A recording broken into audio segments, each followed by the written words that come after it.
Of beings that represent entropy, and on the other side you have an advanced race of beings that represent extropy. You know sooner or later these forces will collide. For thousands of years we suffered no peers, equals and rivals, none of them can survive around here. We bathed in the blood of enemies that threaten with malice, impaled the heads of kings on spikes outside of their palace. Re-entire civilizations, we made them extinct, but trying to circumvent the balance, they were gone in the blink. A bona fide galaxy busted, a Reaper Armada. So any nation breaking the rules and we coming to stomp ya. We are legion, manifestations of purest entropy, entropic empire, annihilating infinity. We are not deaf and know those rumors persist. We are the things that make it possible for death to exist. These lower species of specks that we're not bound to respect. We hardly notice them, even with our boots on their neck. The warrior class, we are the standard, the epitome, the masters of the massacre, loyal to Lord Entropy. Two empires of polar opposite sides, inevitability that a conflict arise. The deadliest armada determine who survives. When worlds collide, when worlds collide, there are two empires of polar opposite sides, inevitability that a conflict arise. The deadliest armada determine who survives. When worlds collide, when worlds collide. Type 2.7 and ascending.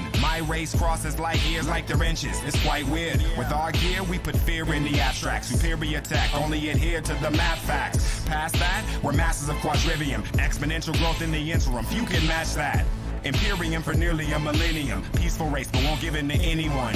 No. The upper echelon who bonds with the lexicon. Experts in quintessence, assumptions of us are extra wrong. The ultimate expression of intelligence. If we can't learn from it, it's irrelevant. People of the measurement, mentor of the species that are lesser than. In a thinking war, we expect to win. We personify extropy. Great of extropia will modify destiny without the fly weaponry. Two empires of polar opposite sides, inevitability that a conflict arise. The deadliest armada determine who survives. When worlds collide, when worlds collide, there are two empires of polar opposite sides, inevitability that a conflict arise. The deadliest armada determine who survives. When worlds collide, when worlds collide.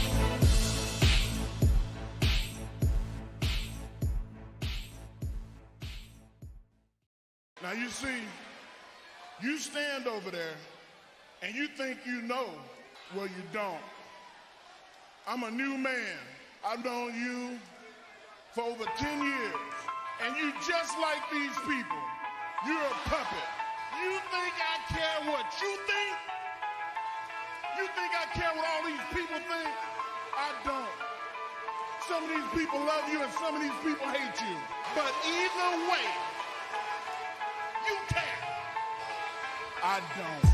I swear that y'all won't like what I've become. So if I pull up and my eyes look made of glass, you better run. Before you fix your face to pop off something slick, just hold your tongue. My ass too fast, I whip that ass, then run them pockets for your funds. Dummy, I don't even want your money. I'm feeling like you got too chummy. Only know you from this rap shit. You must up this for some buddies. It's because you know my mans don't mean that you won't catch these hands. Remind me of that conversation that end up in the ambulance. Know this shit ain't happenstance. You know this what the fuck you said. And if this been some years ago, you might have ended up fucking dead. So fuck you and that shit you selling. Plus your type is known for telling. If I beat that ass, then go to court, I'll end up as a felon. But push me now, it might be worth it. Nobody said that life was perfect. Heard you practice MMA, I'm down to find out if you learned it. Personally, I think you're trash. Grown man in karate class. Wrap the yellow belt around your neck until your life is past.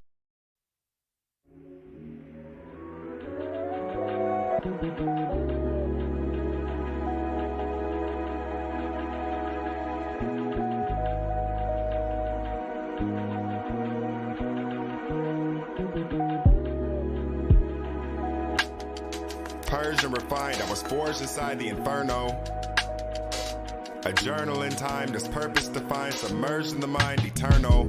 Too many iterations of existence. This ain't really ancient, it's just an ageless frame of instance. Vacant for doomsday is to take interest in new ways to break consensus. Move away or pair with your kinship. Literal living potential, then give attention to imbeciles. But if I mentioned that we were children of starlight, nobody would listen. My intention was peak, show all their lessons are rich in defeat. Go hard enough when they think lyrics, they're envisioning me. So starve for knowledge are our people, we forget of the tree. Inquisitive being, I've been in your seat, unmasking intricate things. Lost in the awesome often as rhymes forms in his mind. Torn into multiple moments of time, he fallen back to his fate in a shattered state, basking in grace. While the fractal jesters laugh in all his faces. Sooner than the latest anticipation of boom is this doom. Cosmic flowering, situation of bloom, howling atop the towering, information consumed. Looms naked, a structureless obstructionist that pieced amongst his punishment, rebuff for trying to sink with street percussionists. They love it that I'm speaking for those with need to sneak aboard the secret stored mothership for cheaper ore. Scratching surfaces to reach the floors. People wondering what you seek it for. Just more treason to be found within this lore. All for bringing a sound that implores reason. Muzzle for weeks, in love with the beast. They struggle for peace. We suffer all this only to see the difference between each other.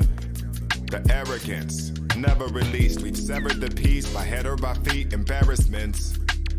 Bereft inherited beefs and derelict speech, just there in the crease, we buried it. A vision, lifted into position of neo view, often too vivid. I'm the illest to ever convert oxygen into CO2. Exquisite, forever encircled in rhyme, the certain to find an orphan confined on furlough. Persian refined, I was forged inside the inferno. A journal in time, this purpose defined, submerged in the mind, eternal.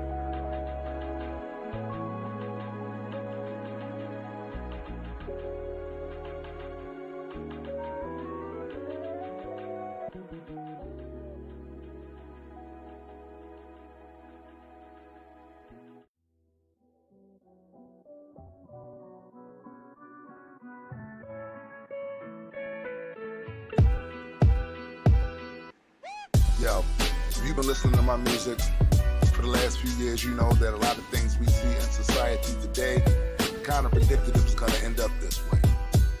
It's not magic, it's just observation. So here's another prediction. This isn't going to end well. Yo, I only seek escape from these sick and diseased apes because their minds are filled with such hate they can't even see straight. Oh, minds so dull off the dumb they can't even be great. It seems that arrogant ignorance is mostly their key trait. See, I've been watching y'all for quite a length of fucking time and come to the conclusion that all of you lost your fucking minds. For years I saw the signs, predicted it would come to this, and watched as they conditioned you slowly into some idiots. Fact checkers discredited, history edited. The loudest, dumbest ones with opinions all get accepted quick. It's really like some pipe shit because y'all love to follow close a lot of toxic nitwits. And if they charismatic, that shit's electrostatic, clinging to their nuts emphatic, hanging on their words like bastard children of the problematic. And I will never live stream for your drama. Don't give a fuck about your perspective, go debate with your mama. There goes all my patience running down the drain. Sick of this shit. It's better that I go away, cause they gon' end us all in bullet holes and blood stains. I don't deserve my corpse, fuck you. If you ain't see this coming, then it's kinda strange. It's better that I go away, cause they gon' end us all in bullet holes and blood stains. I never thought your stock could drop lower, just like I never thought it possible you all could think slower. Cause at the rate you bring the stupid, it seems like you ever quoted. Your brain is so cancerous, every thought is like carcinoma. By now I figured you grow up, clearly I was mistaken. Now that woke us up pejorative, people refuse to awaken. Everything is misshapen, distorted from recognition. Things that was once a given get met with scorn and derision. That's why I've made my decision, pack the family and go. You good with this shit show, and I'm leaving out tiptoe. And you bitches will never know, but when you wake up I'll be out of here. Numb to all the reasons you stay, heard it a lot of years, yada yada, it's gonna get better. That horse is out the gate. That status quo you holding so tight, it's kinda out of date. You can keep the faith if you want. For me it's getting late, and ain't no fucking promise they make. For me it's holding weight. There goes all my patience running down the drain. It's better that I go away, cause they gon' end us all in bullet holes and blood stains. If you ain't see this coming, then it's kinda strange. It's better that I go away, cause they gon' end us all in bullet holes and blood stains. There goes all my patience running down the drain. It's better that I go away, cause they gon' end us all in bullet holes and blood stains. If you ain't see this coming, then it's kinda strange. It's better that I go away, cause they gon' end us all in bullet holes and blood stains. My ultimate weapon was forged inside a dying sun. Its infinite mass can never be measured by tons. It warps space-time, colliding with the things of past. It's ravaging planets, obliterating all of the smashes. Clashes cause the quantum light flash. Immense output of energy, the heat index is massive. Cosmic warlord, addicted to drawing swords. An avatar that eats stars and leaves galaxies torn. I'm bioengineered to handle all these conflicts. Swarming through the vacuum with at least 1 million starships. World split in half from the force of my wrath. Death to all extropians, they soaked in the blood bath. Hammer versus the staff, destruction is our path. We arrived and collide on both sides, they get smashed. Order the attack, these cannons don't hold back. One blast makes the hull of their ship just go crack. Disorder, raise the flag for the slaughter. Decimate our enemies and everything they thought of. Overwhelming force till we knock them off course. None are safe when we engage in celestial war. It's disorder, no defense against the horror. Everybody dies, so we leave no one to mourn ya. Overrun the force, till we knock them off course. None is safe when we engage in celestial war. Yeah, war trumpets for the poor hunted. My only purpose in combat is to express the gore function. More umbrage taken by these slavers. Me, I'm more offended by their able-bodied raiders. More ships than you can count. We run out of ammo before we get through the amount, so we'll draw them out. Deploying every force against our enemy. Engaged in a war with Lord Entropy. I know him. He leads his troops in for answers. I know I'll have to face him and watch out for the hammer. Watch out. The battle cry will make a heart shatter. At least 1,000,000 Reapers versus simple star mappers. We'll take those odds and teach you to never underestimate the Extropians, cause they go hard. So raise the shields. You either gonna bet on our unbeaten technology or take the field. It's unification defended by 1,000,000 spaceships. Victory so close you can taste it. Every ship, every lord will be vanquished when it comes to celestial war. It's unification defended by 1,000,000 spaceships. Victory so close you can taste it. You best be warned. None of this is safe if these two houses engage in celestial war. I tune into Extropians on the losing end. Might be my last time to teleport to the moon again. Too soon to grin, but we're expecting to win. Defenses getting shredded, they know their end will begin. That's we descend. If I can make it to the base, then I'll initiate. It could destroy them all or create an entry gate. Across my mind, and gray is nothing to lose. Initiating unification, so that's what I know we would choose. Using the hyper staff, I triggered the final sequence. No one knows I'm in the lab, they'll have to find a cheated. I'm suddenly heated, recalling all of the secrets. I know where he would hide, so I separate from the fleet ships. Hover the laboratory, jump off from like 100 stories. Only a dead man would crash my lab with no type of warning. Rise from the rubble, determined that I'ma stop this plot. Who would dare show their face here like they call the shots?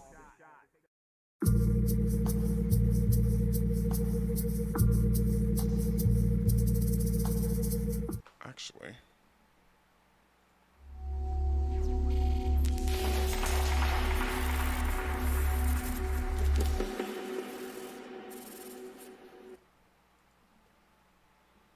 all right. Now I'm gonna do that. Much better. Big Tombstone. What it is. What's going on, brother? How you doing? Oh, another day. And it looks like it's the eve of the Kickstarter launch. Yeah, absolutely. The day before. I'm gonna get your audio right up in here. Yep. Let's get your video up in here. Looks like everything's kind of running okay. Nice. Ooh, I like that transition. Yeah. Since I had to build everything from scratch to work on the Majestic Comics side, I've actually been trying to figure out new transitions and different things to spice up the show a little bit. Right now, our viewer count is not working, so that won't be accurate, so I'm just going to turn that off. All right. But for everybody who's just joining, we're going to give people an opportunity to come on in, get comfortable. We're going to talk about some of the news of today, whether it be AI news, movie news, and then we'll get into the last couple of pages of our read so that tomorrow we can read you guys, when we launch, we can read you guys the first couple pages of issue 1. So Absolutely. That should be pretty interesting. But where are my manners? Lord Entropy. How you doing, brother? I am doing okay. The Empire still moves the way it should move. The Empire stands. Empire stands, bro. Absolutely. So I'm going to second edition Norch for everybody coming in here on the Norch gang. And we're going to get our minds right. I'm going to ask Tombstone about how he thought about the latest Marvel movie, which he is, a diehard Marvel fan. And, of course, he wasn't going to not see this movie. And I'm sure he has a lot of thoughts on it. So if you guys are going to join me on the cheers, enjoy.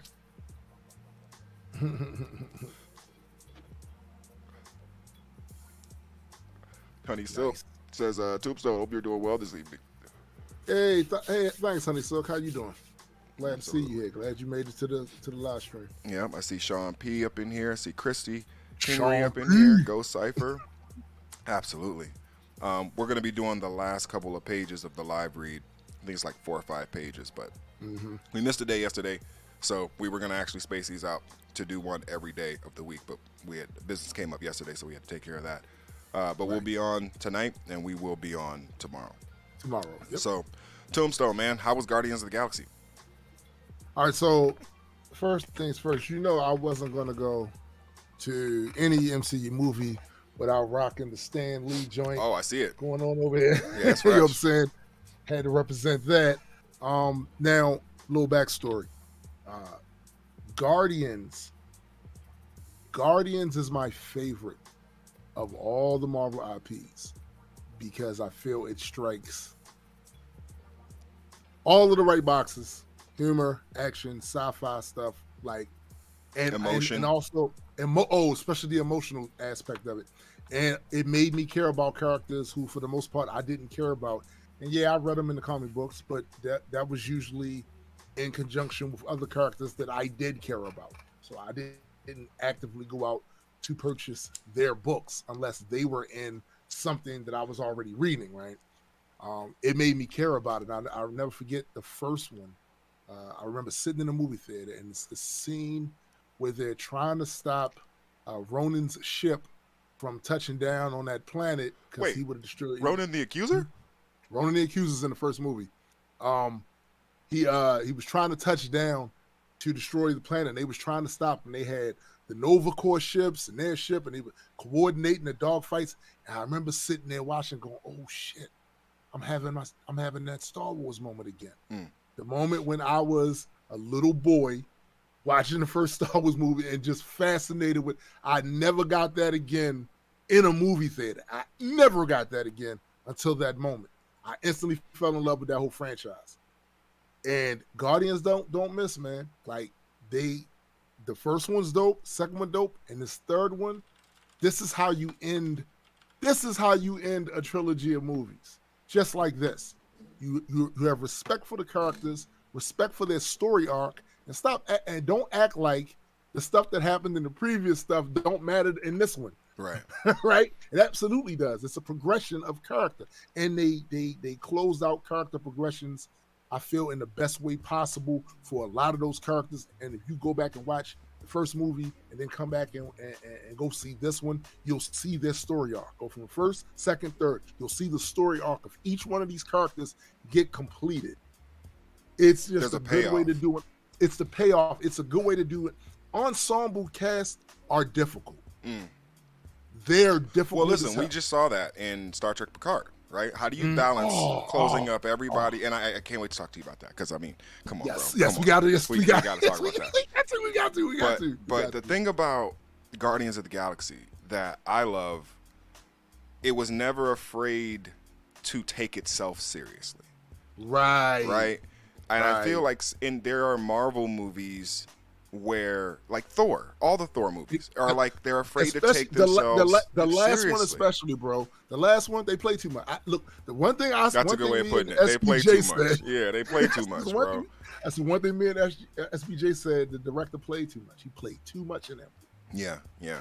So ultimately, I am going to go see it. I know that usually when you speak highly on a Marvel movie, that usually means it has delivered what it was supposed to. But I want to get into this idea of story payoff real quick because the thing is Marvel's been at this now for how long? 20 years? 17 years? Over a decade. I mean, it feels like 20 years. Maybe it's been like 12, something like that. When did Iron Man come out? Iron Man came out in 2000 and Iron Man came out in 2008. Damn. So we're approaching 2023. We're 5 years away from it being 20 years of the MCU as we understand it. Because you could go back earlier and say the MCU started with Blade, but I'm not going to do that. You could say that Marvel Comics themselves, as far as in film, Marvel Film Studios started with Blade. I wouldn't say MCU because they didn't connect it to any of the other characters. It was just he was in an isolated universe. Yeah. Like you would think with all of the shit that was happening, if he was connected to the Avengers, the X-Men, Spider-Man, somebody would have came to help. Right? Well, the problem is you're talking about literally the most antisocial anti-hero fucking all time, almost. You know, there's a few people. I'm sure Frank Castle has something to say about that. But yeah, he might. Yeah. but Blade is one of them for sure. Yeah. No doubt. But then I bring that up to say, hey, there has to be some story payoff, and there has to be some characters that grow up and move on. This is one of my biggest problems with animated shows, where characters don't get older. This is one thing I love about Futurama. Characters got older. Characters progress. Fry and Leela actually fell in love and got married. And in the newer seasons, they're together.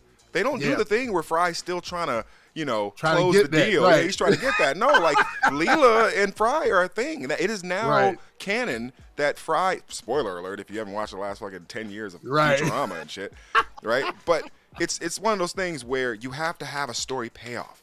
And one of the things that I love about pro wrestling and really about comics is they're really good about story payoff. They know what they're aiming for. They know that there's something at the end of the arc that you're looking forward to seeing. Whatever that is, whether it's the bad guy gets it or the good guy gets whatever he was after. You know what I mean? But there has to be some sort of a payoff. So I do applaud Marvel, even though they don't get it right all the time, they try to attempt these payoffs where in the movies of today, you see the payoffs of what they've been building up to for all these years. Like I said, they don't do it right all the time, but I feel like I applaud them for at least trying the pro wrestling approach. Yeah, making the attempt to close these characters out. I mean, how old is Bart and Lisa Simpson? How long have they been? 8, 12, or whatever the fuck they are, right? Like, I want to see some payoff. They've been 8 and 12 since the Tracy Ullman show. Yeah, it's like, look, is Bart going to start gangbanging or is he going to go to college? We need to figure this shit out.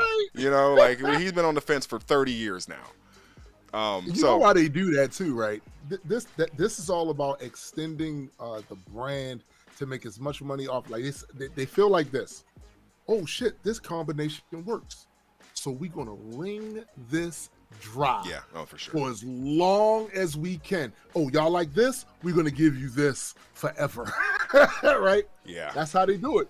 Yeah, no, I definitely have seen that. I've definitely seen that. But here's the thing: if you have a profitable IP, like Marvel's IP is extremely popular. You know that if you put out a movie, any movie with Iron Man, Captain America, Thor, Incredible Hulk, or any of the Avengers, right? Like just say the Avengers, like you're gonna probably sell. You're gonna make your money back, and you're probably gonna sell, right? Right. So I kind of feel like you don't have that much to worry about. But if you're taking a chance with a new property, you can't take any chances like that. You really can't. And DC's learned about that. DC has learned that.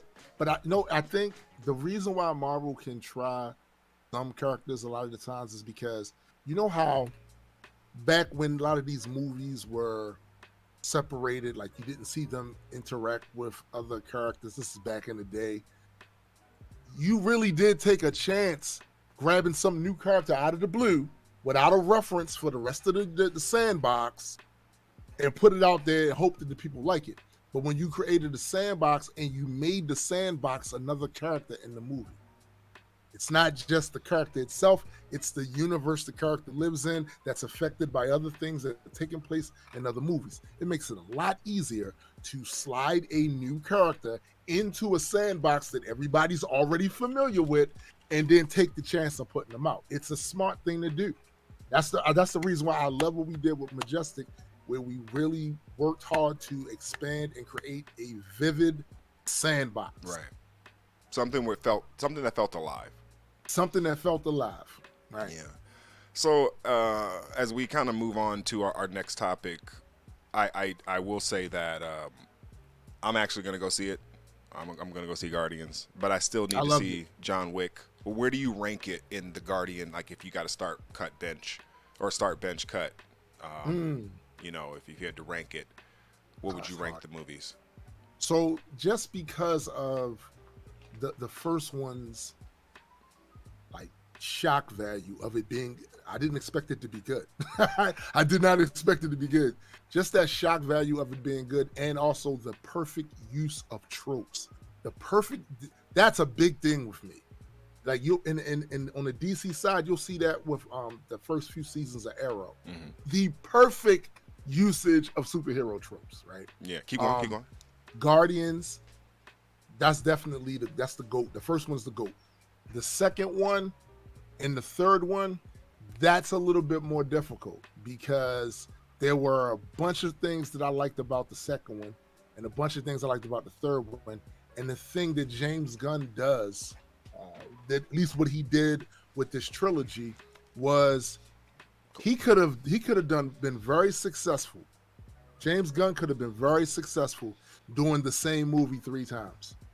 Instead, what he did was he switched up themes all 3 times. And I think that's what kept it fresh. So I would put 1 at the top. Okay. And I'm gonna have to watch 2 again fairly soon. And I might go see this one again to really know the difference between the two, between 2 and 3, because they are close, bro. Like, really? Because I thought 2 was incredible. 2 was fantastic. 2 was incredible. Emotional. Listen, I love Yondu, the character. Yes. Yondu is Yes, like bro. one of my favorite characters of all time. And Yes, and the fact that, you know, if you haven't seen part 2 of Guardians, it's been out for like 5 years. So, I mean, come on. Yeah, right. But, you know, Yondu dies in fucking Guardians 2. And it's like, oh, that was heart-wrenching, bro. The way they played that was, it broke me. It was like, It did, bro. you know, so one thing, like I said, going back to just the earlier point is, again, the payoff.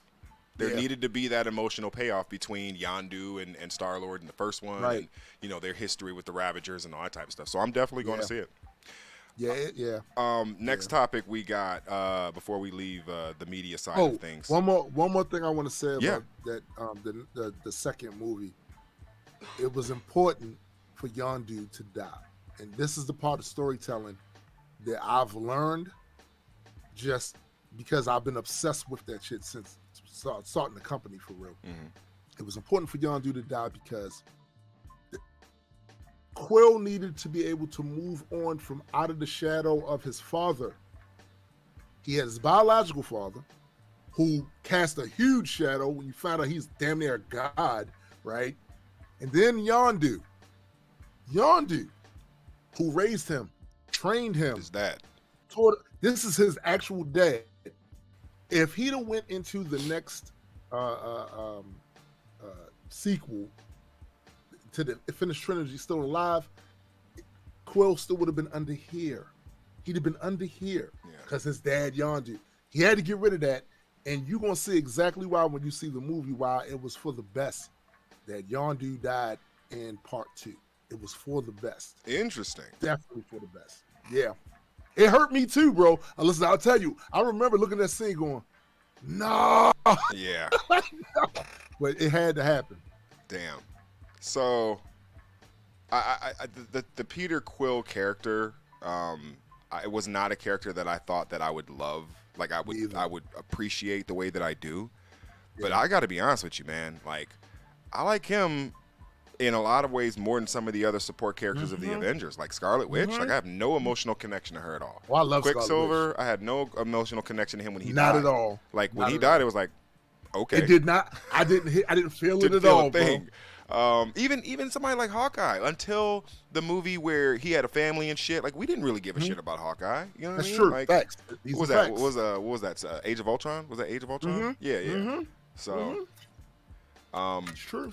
So yeah, so shout out to Guardians. I'm definitely gonna see it, and I'll definitely tell you. And James Gunn, by the way, that's James Gunn final Marvel movie. He's moving over to DC. And listen, if this Guardians, this last Guardians, is an example of what he's going to do with DC, we will all be owing DC a huge apology in the next 5 years. Yeah. A huge apology in the next 5 years. Thankfully, I haven't been the one shitting on DC movies for the last, I don't know, incarnation of their, because I've always felt like DC movies weren't as bad as people made them out to be. Man of Steel wasn't that bad. I love Man of Steel. Yeah, I Man love of Steel was a good movie. It's a good watchable blockbuster you see on TNT every other night.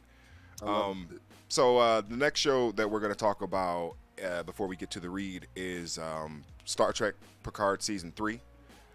And Tombstone, big Star Trek fan, you guys know it goes without saying with me. Yeah, you don't have to even say anything. And I was watching another like video review and reaction to Season 3's finale episodes, Vox and The Last Generation. I haven't done that yet. I need to do that. Dog, it's brutal because it hit everybody basically the same way. So everyone's coming off it all emotional and shit.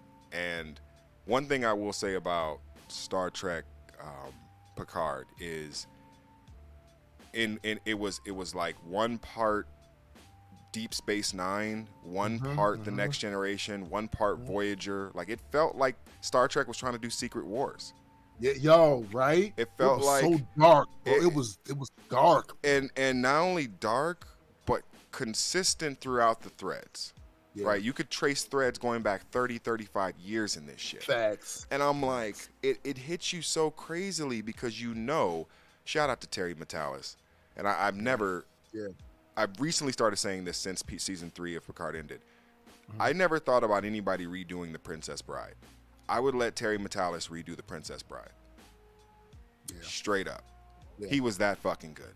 Yeah. And if somebody like me can trust him to redo a classic movie like The Princess Bride, like, I wouldn't trust anybody to do that movie. Yeah. Anybody to do that movie but him. Because I know he would pay it the proper amount of respect and fan service better than this Hollywood culture of we know better than the viewer. I hate, bro. That's Don't just even annoying. Get me started on that shit. It's annoying, bro. I hate the culture of I know what you want. The Hollywood I know what you want crowd who makes these decisions thinking that they know what we want, knowing that we want something else, but thinking they know and better. And they're so disconnected. It's so disconnected to the things that make us like, you look up and you get the formula right. You check all the boxes, and this IP is off and running. People love it. They talking about it. They're making review videos of it. People are having arguments about the characters and the motivations and all this stuff for years. Because you fucked around and you got it right.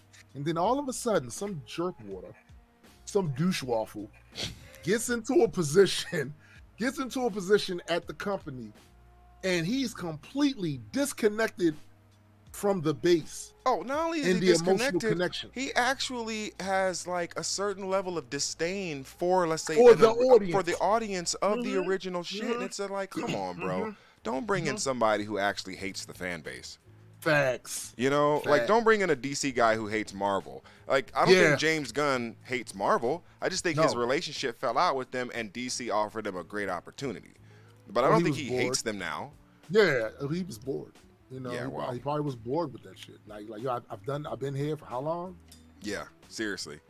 And then how much money did I make, y'all?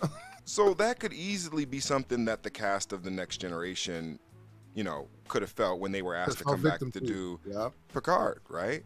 They could have easily fell victim to that. Like, I'm bored. We've done this so many times. I mean, Brett Spiner, how often has he been? How long has he been? Oh man, he's been Data forever, right? Geordi, I mean Worf. These are people who've put their blood, sweat, and tears into fucking Star Trek. And to see this payoff, we talked about payoff earlier in the last segment. The payoff that we got for The Next Generation on Star Trek Picard is one of the greatest story arcs, if not the greatest story arc in science fiction history. Yeah. That is the greatest crew ever assembled in Star Trek history. No disrespect to the original Enterprise crew. Right. But holy God. Was that not? This is how you send it off. That is how you send it off. Yeah. That is how you send it off. And I can't talk about spoilers because I know some people still haven't seen it, and it's still new. I don't want to ruin that for you guys. But man, it hits you not only in the feels, but it sets up why you would want to continue watching Star Trek in that timeline. For I can't really speak of the reasons, but for those reasons, it's like, this is why Star Trek is Star Trek. This is why we love it the way that we do. Yeah. This is why. Yeah. So. Yeah, and setting it up for the next generation of Enterprise and crew members and all of that is super important because not everybody knows how to do that. Like, people may know how to baton passing, but the baton passing, it's not always done properly. And a lot of that has to do with casting. And it also has to do with how you introduce the new people that's supposed to take the franchise over. Yeah, and that's if you pick the right people. Yeah, if you pick the right people. Casting's important, bro. It's important. I gotta want to see these people again. Yeah. You know? Arcade Gold. I'm just missing. Arcade, what's up, bro? Yeah. I'm missing the originals.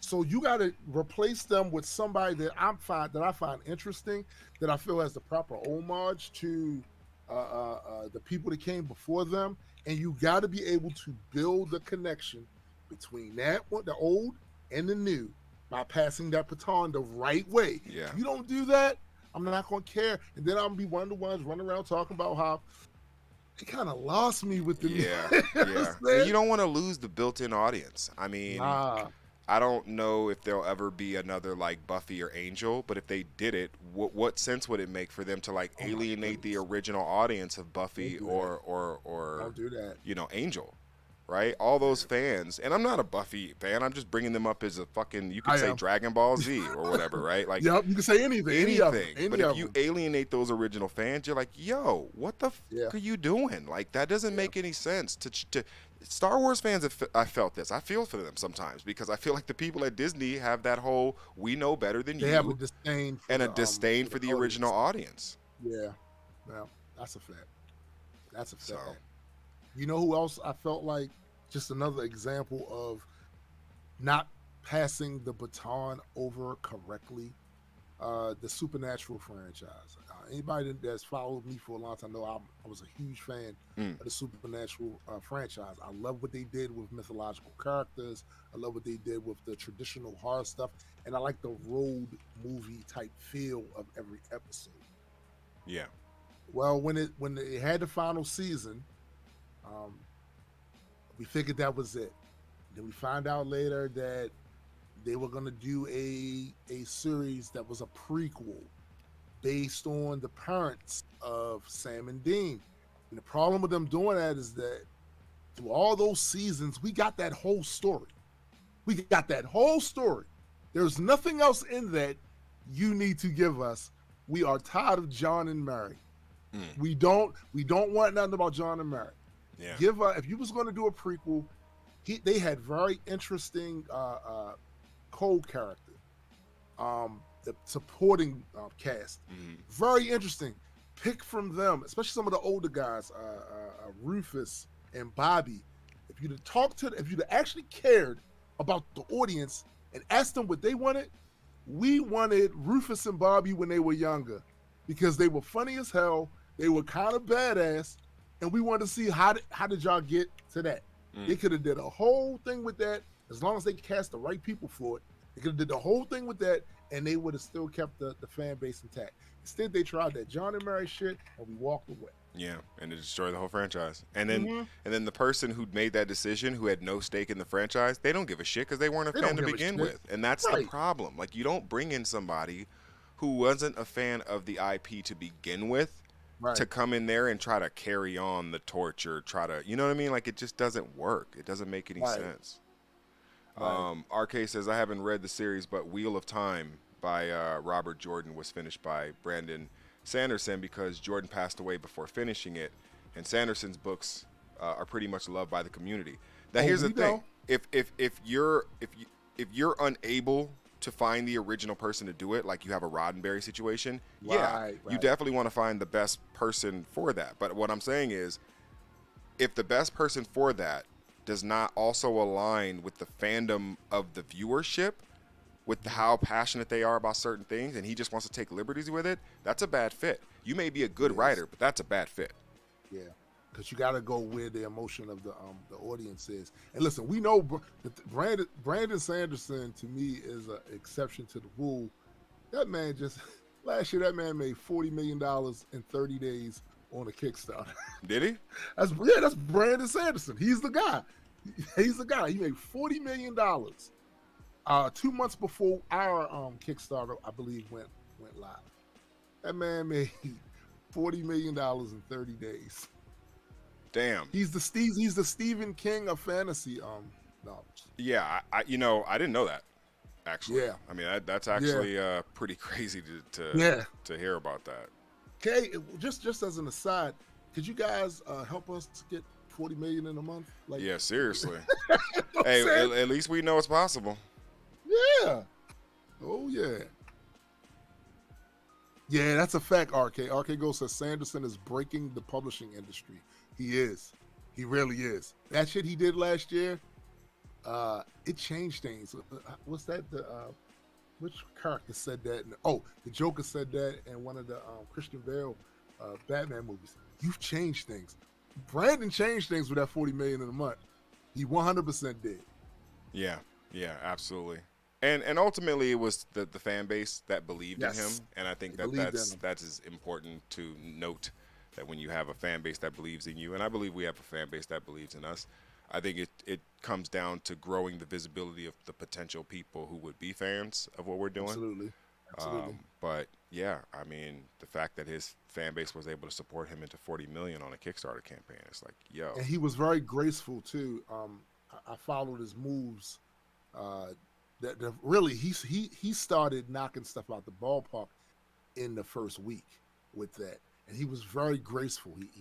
He went to everybody who had a Kickstarter, in that same, I think, category or whatever, and he matched all their funding. Very graceful. And then afterwards, he didn't just go into a hole somewhere. He started streaming live and giving lessons on world building and Okay, world building. that's and all fucking stuff. dope. Yeah, bro. Yeah, That's fucking he dope. was very, very graceful with that 40 million. I would love for us to have the opportunity to be that graceful. You know what I'm saying? Absolutely. Power move. What up? Peace. What up, Power Move? Marketing, facts. Yeah, no, it does come down to marketing. It really does. And what's interesting is we are seeing, and we saw it with Black Sands, we saw it with him, the independents do have a chance of breaking through in these industries if their fans are loud enough. And when people ask us, we often have people who will ask us, like, why don't you guys pitch this to Paramount? Why don't you guys pitch this to Netflix, or pitch this to this people, or pitch that to that people? And it's like, yes, we have thought about taking this and trying to, pitch this to X, Y, or Z. But there has to be a demand for it. Yeah, No one is going to entertain this if there's not a demand for it. right. And I think it's also on us to create a viable product that people demand. But Right. once you do that, now it's about growing that demand and making sure that there's a visibility, so that when you go to those people and you say, hey, listen, we have a product that people are interested in, it's their loss if they don't invest in it. It's their Exactly. loss if they don't take a chance on that property, because Exactly. you can't keep doing the same shit over and over again. It can't always just Right. be Marvel and DC. At a certain point, a Right. generation is going to ask for something different and new. That's a fact. And it's one of these things where they go off of analytics. And here's the thing: when you empower your favorite content creators, you shake the game up and you overturn the board. A lot of the things that you like that was either minimized or not even regarded, now that you've empowered your favorite content creators, you're going to see more of that. You're going to see it because it's been shown, the industry has been shown, oh no, there's an audience for this. Yeah. There's an audience for this. So then that's when they pay attention. To be honest with you, it'd be dope to find people who would just look at the potential of the IP and want to throw their support behind it from there. But the truth is, that's not how that industry works. Yeah. You're gonna walk into a boardroom with them and have a pitch meeting. They want to hear the gist or concept of the story. Then right after that, they're going to ask about numbers. Who's the target audience? Yeah. Who's watching? Who cares about it now? Absolutely. That's how it is. That's exactly how it is. We're about to come into a music break before we go into our live read. But RK says AI animation is so close to being a reality, it would suck to sell equity before AI can bring this to life. And I agree with that. We would never put ourselves in a position where we don't have creative interest, creative control Facts. over the property and stuff like that. Facts. If anybody ever wanted to do something with us, it would be something like a partnership or some sort of distribution sort of Always be deal. like a partnership. But it would never be something like, oh yeah, we just outright bought, Majestic They got Comics. 100% of our shit. Yeah, no, Like, it would for never. for it's you never to do for you to do some stuff like that, you had to come with such an absurd amount of money that we would look silly not taking it. Yes. And that's the only way. Like people would look at us and go, "Bro, they offered you what?" Yeah. Now that You know what I'm is saying? and that number has to start with like 100 and a maybe a 200 and a M. You know what I mean? Like that is a 3-digit $1 million number to start. If I'm being honest, because Because the I realm don't that know we're if you guys. I was about to say, I don't know if you guys noticed, but we're very creative. Like we'd come up with, and then with that amount of funding, the shit we would come up with next. Oh yeah. Yikes. Yeah. No, Yikes. it would be a totally different ball game. But I say all that to say that I think for a lot of people who, you know, are trying to do this, they have the intentions of like selling to a company initially, and I understand that. I get that. There's no shade on doing that. No, but we actually love what we do. We love the story that we create. We love the characters. These are characters that are connected to us personally. Yeah. So there's a different attachment to these characters than there are to, let's just say, something we're playing around with. So I think there's always that perspective to keep anybody who's listening. But hit that like button, share, subscribe. We are trying to get traffic to the new Majestic Comics account that we've started streaming on. So if you're wondering why the numbers are a little deflated, it's because we don't have the leverage of my actual account and all the notifications that go out on that. Right. So this is part of what we were talking about too. Support this channel. Let's get these numbers up. And this is just another data point that we can present in a pitch meeting. Absolutely. We're going to play some more music. I'd say we got about a 15-20 minute music break coming in between, and then we're going to read the rest of issue 0 of Extropy and Entropy, and then we'll start setting up for tomorrow, which will be issue 1, Clash of Consequence. The fulcrum point, it took us 10 years to build the world and everything around it and all that type of stuff, and now it's like we're knocking out issues like, because we know where the world is. But hopefully you guys enjoy this. What songs you thinking I should play? I'm looking over here seeing Ragnarok and Celestial War. I don't think I played that. Oh, let's do the prelude to issue 0. Oh yeah, that works. Yeah, I think that's pretty dope. All right. Extropy and Entropy. Prelude to issue 0. Enter the apocryphal musings of a different tune, somewhere in the omniverse, deep within the infinitude. The great debate, unification the topic, Gray of the Extropians, Malik the entropic. Two civilizations who differ greatly, too similar ambition, too different on issues stately. Fundamentally disagree with hopes to blend, stances on it divided but still remain the closest friends. A kinship grown back centuries with the strength of their pack never wavering in intensity. I am symmetry, he's reward and penalty. The last Extropian together with Lord Entropy. The realm traversed in eldritch searching, shells within purpose, hellish concepts of self-emergence. One scientist and scholar as the other walks the fine line between emperor and father. Truly profound is their duty-bound gift of musings drowned. We are their doppelgangers in sound. E&E, blowing through your deities, known to use quintessence fuel technologies to flee the scene. Question, are you the author or the authored? This story is the answer to a question very few offered. This is a saga, one that is potentially full of drama, that redefines reality in a way that produces trauma. And as it continues, everything you thought you knew about the nature of reality will suddenly become unglued. Scientific fiction mixed and blended with an action view, put together in a way that very few indie comics do. We are Majestic. It's a conflict born of a dichotomy. It's one wielding a weapon that's capable of atrocities. The other wielding a tool of defense that challenge ferocities. Calculating equations at a staggering velocity. They're two bands, two roads combining the fate not foretold. Their law spanning the multiverse, piercing the cosmic threshold. Alternate realities, universes are casualties, while Eldritch pushes closer to omniversal calamity.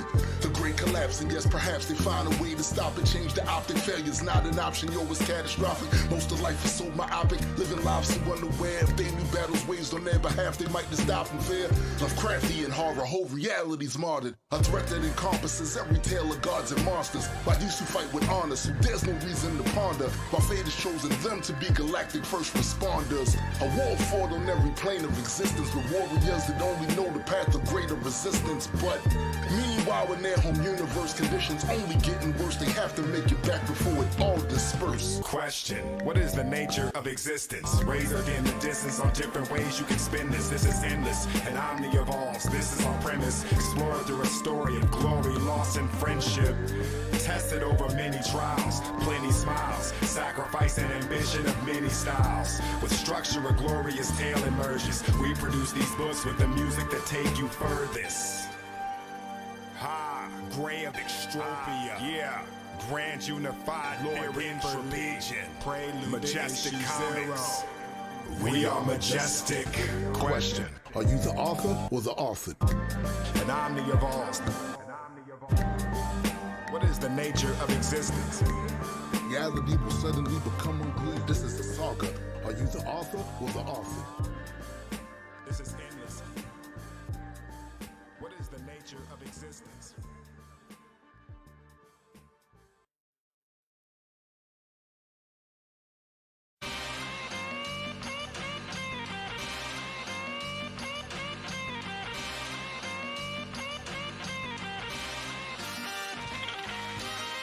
Five mass extinctions waiting on that sixth one. And if and when the next come, then maybe they'll be all done. What will be the catalyst? Will climate change establish it? Or will they kill each other with their nukes and all their battleships? Dying from embarrassment of being disagreeable monkeys ensures their banishment. I wonder will they vanish quick or linger on for centuries? Grasping at the last straws and memories, huddled in their masses as they slowly freeze. Peace talkers, in reality they warmongers. Gun-toting anger addict species full of death stalkers. Separated consciousness, they think outside the natural order, but all the while they are just animals prepared for the slaughter. Petty misanthropes with petty dreams and petty hopes. Seems the furthest they will go is peeping through their telescopes. Float among the stars in this planetary ghetto. I wonder when the day will come when finally they let go. Look at all these humans, what they think they doing, completely unaware that they've been marked for execution, falling all to ruin for power they're pursuing. They're choosing a straight path that's leading them to Ragnarok. Look at all these humans, what they think they doing, completely unaware that they've been marked for execution,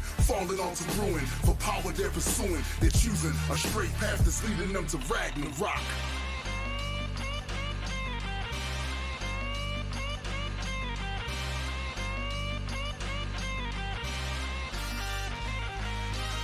I am the Black Plague, my tactics are medieval. The wave of death and destruction that crash into the people.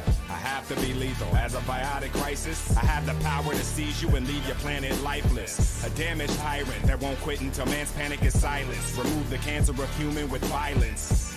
What happens when society collapses? I turn into hopeless fear and dive into the masses. They try to plead like their species hasn't been next. Like I care about the race and religion of insects. It's the apocalypse. You couldn't escape the doom on a rocket ship. The peak of humanity, I'm the opposite. An obstinate pocket of creatures I'm gobbling, reducing them back into stardust as I conquer them with a monster hymn.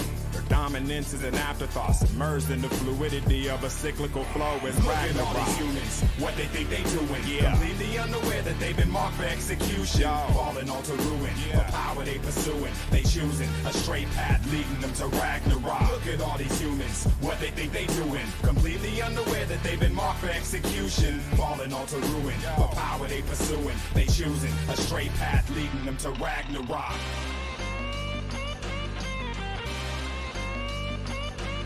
Yeah. Yo.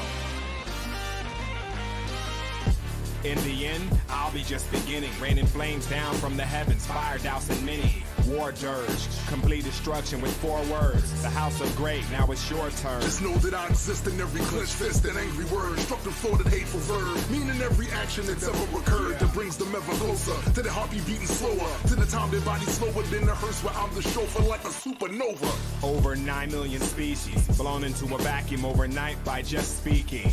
A completely avoidable fate, but this was the path that humans were reported to take. Great. Blast wave, the day I come where I stroll among the ashes and burnt out buildings of a world not built to last. And howl out in laughter at the cost of this disaster. Let me welcome you to Ragnarok. There is no hereafter. Look at all these humans, what they think they doing, completely unaware that they've been marked for execution, falling all to ruin for power they're pursuing. They're choosing a straight path that's leading them to Ragnarok. Look at all these humans, what they think they doing, completely unaware that they've been marked for execution, falling all to ruin for power they pursuing. They choosing a straight path leading them to Ragnarok. You are unworthy. I now take from you your power. In the name of my father and his father before, I own it all, father. Cast you out! Me? I'm determined determined to slaughter all these vermin before they utter one single sentence of their sermon. Mushroom clouding, I'm leaving the ground burning. So tagging all those knuckle draggers while they follow us squirming. As far as I'm concerned, yo, this world could just stop turning. I build another one with a species that loves learning. Don't put me on a pedestal just because I'm ahead of you. A universal abstract rapper / celestial. Immense power emanating from my fingertips. I disappear for millennia. Come back, start wrecking shit. Don't usurp the bane of the herb derpers. All father status, commanding crews of berserkers. Rhymes ripping through the fabric of your consciousness and frozen rifts of all your twisted logic and nonsense. Had to reconfigure your neurons for you to survive. You got a stock mind. The one I'm working with is customized. You wanna test your mic to bring it on. Cause whether 4 or 44 units take it to the octagon. I'll keep swinging till your life is gone. I'm all father, possessing the power to slay a pantheon. I make a line in the sand and it won't pass it. My favorite pastime is pummeling rap bastards. Cause on my timeline you're only oblivious, insignificant worms that don't matter a bit. How can you chase someone that never runs, that never takes a step back and gives no fucks about the outcome? You knock him down, but he is not done. He swings back and cracks your skull in half just like his knuckles weigh a ton. My rhyme style is unapologetic, never aesthetic, expecting anything other than just forget it. The reason I'm standoffish is cause y'all on some soft shit. Y'all be too consumer, what the fuck is on the market? Talking about who's relevant but how a song sells. If he makes himself a million, you gon' benefit as well. I really kinda doubt it, so get out that man's pocket. If it's dope, I say it's dope, but that's the only way I rock it. To hell with all you mini moguls and your lame analysis. Valid when you step up to the plate and really make a hit. Until you jump inside this ring, you're just a spectator. So keep your voice on mute and don't disturb the gladiators. You wanna test your mic to bring it on. Cause whether 4 or 44 units take it to the octagon. I'll keep swinging till your life is gone. I'm all father, possessing the power to slay a pantheon. I make a line in the sand and it won't pass it. My favorite pastime is pummeling rap bastards. Cause on my timeline you're only oblivious, insignificant worms that don't matter a bit. ELC Piders.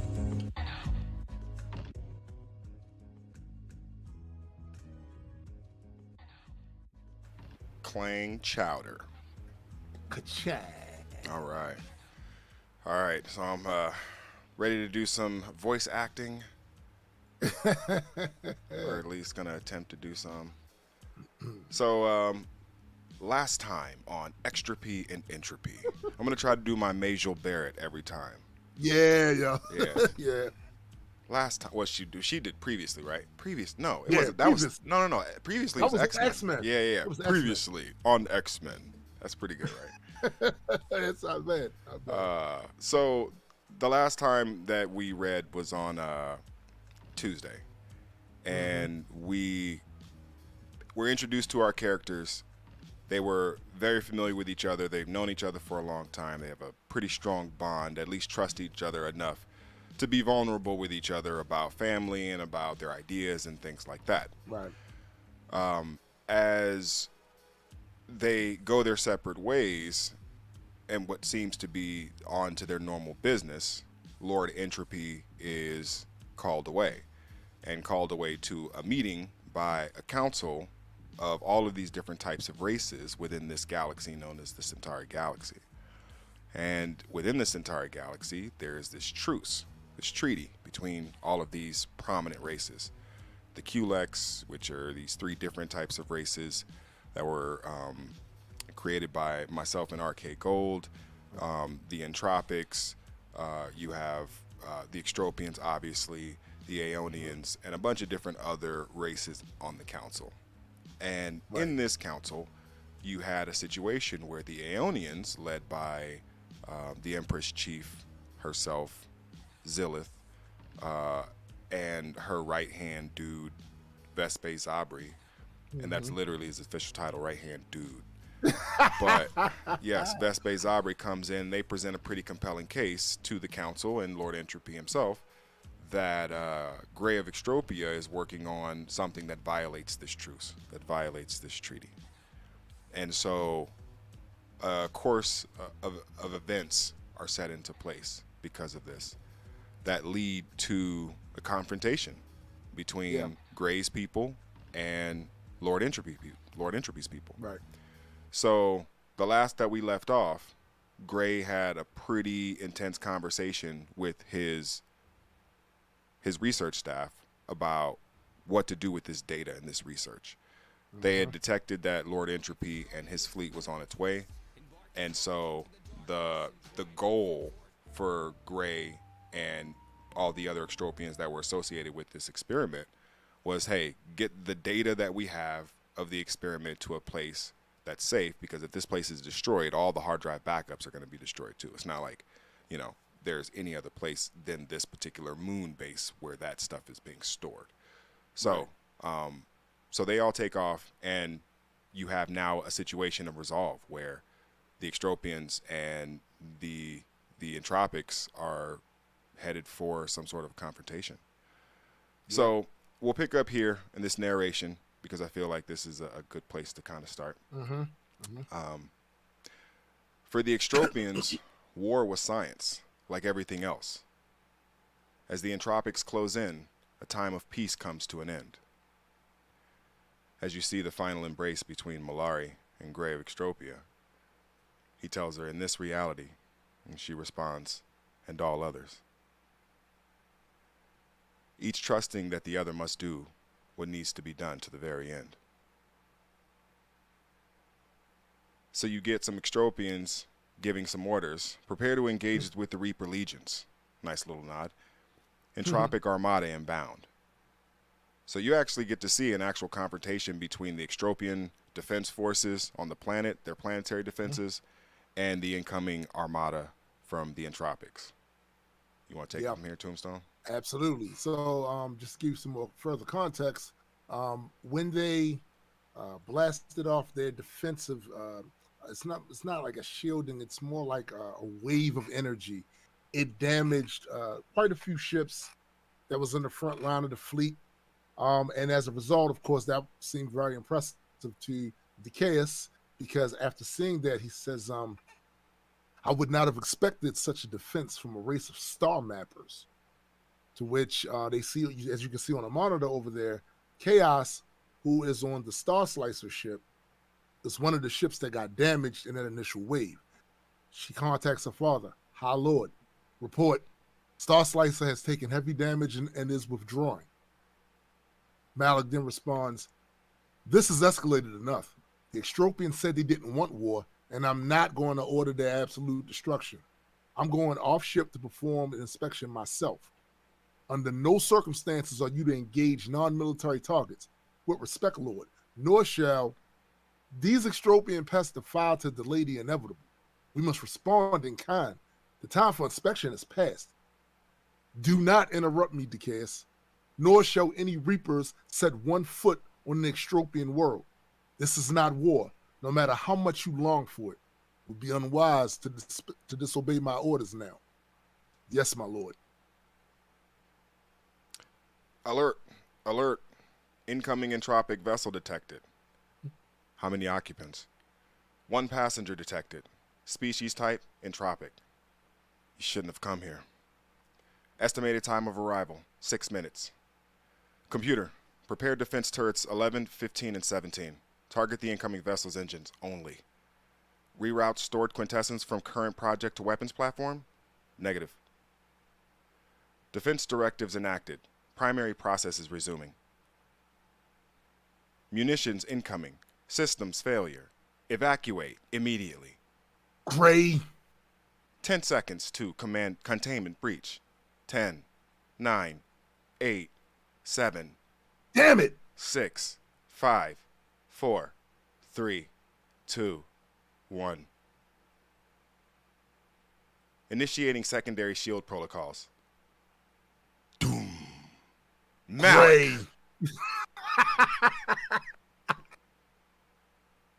Awesome. It's over. No, Malik. It's too late. The process cannot be undone. There's still time to keep our people from further conflict. No Entropic shall retaliate despite our casualties up till now. No.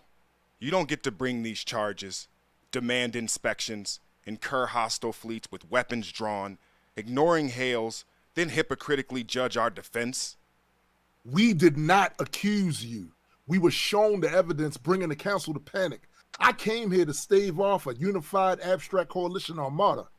I thought you said the device wasn't working. This will be the first experiment. I had no plan to initialize unification until I was alerted of your incursion. I will have no second chance. You spoke of trust. You didn't trust me to keep the council from confiscating your equipment? I now know that duty will always come before friendship and family ties to maintain cosmic balance. You see, I too can quote useless platitudes. You will not admit you can stop this process, but I always know when you are stalling. I know you can shut this down. Devolve this no further. We can still save your research.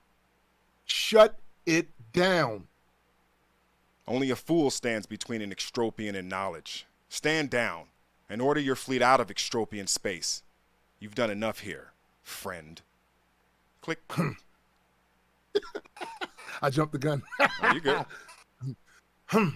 That is not going to happen. End this The hammer. now. The quintessence. Hey, I'm doing my own sound effects. I'm trying here. Bro, it's beautiful. Keep going. So you get the final scene of the final actual confrontation of Gray and Malik, Lord Entropy. This incident, this right here, triggers something, an event that takes them to another place in another world. Looks kind of familiar in those bottom panels. Yeah. It's almost if the continents had drifted just a little bit this way and a little bit that way. I still see something that looks like Africa in there. Yeah. So we're going to pause it here. Hopefully you guys enjoyed that little bit. I was definitely looking forward to doing the acting with Tombstone. I love the voice play off of him. We know these characters so well. I do want to go back and talk about a couple things because I know we like to do a little after action review here. So first of all, great job on your acting. Thank you. I could have did better. Yeah, well, I could have did better too. So we could always. So Decaeus makes a comment when they first get into it. You have Entropics and Extropians basically getting down at the very beginning, and Decaeus says, "I wouldn't have expected such a defense from a race of star mappers." Right. And the thing about this is we've kind of established that the Entropics themselves are a warrior race, but they don't seem like the supremacist type. However, Decaeus seems like the supremacist type. I would actually describe him as an entropic supremacist.